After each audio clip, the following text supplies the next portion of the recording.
तीर्थक्षेत्र आळंदीतील वडगाव आळंदी रस्त्यावरील आळंदीचे प्रवेशद्वार असलेला सुपर बाजार परिसर या ठिकाणी कचऱ्याचे साम्राज्य पसरले असून तीर्थक्षेत्र आळंदीतून 8 जुलै रोजी श्री ज्ञानेश्वर महाराज पालखी सोहळ्याचे प्रस्थान होणार आहे। पालखी सोहळ्याच्या निमित्ताने आलेल्या भाविकांचं अशा पद्धतीने स्वागत होऊ नये यासाठी परिसरातील सांडपाणी विल्हेवाट व्यवस्था आणि रस्त्याच्या दुतर्फा असलेले कचऱ्याचं साम्राज्य आळंदी नगर परिषद आणि चरोली ग्रामपंचायत यांच्या माध्यमातून दूर व्हावं अशी या भागात राहणाऱ्या ग्रामस्थ नागरिकांची मागणी आहे।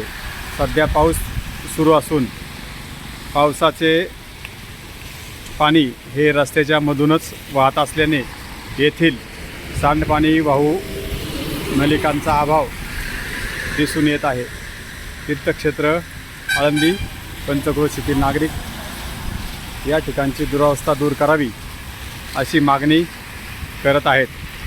तीर्थक्षेत्र आळंदीसाठी कोट्यवधी रुपयांचा निधी यात्रा अनुदान म्हणून मिळत असतो। सदरच्या यात्रा अनुदानाचा वापर हा लगतच्या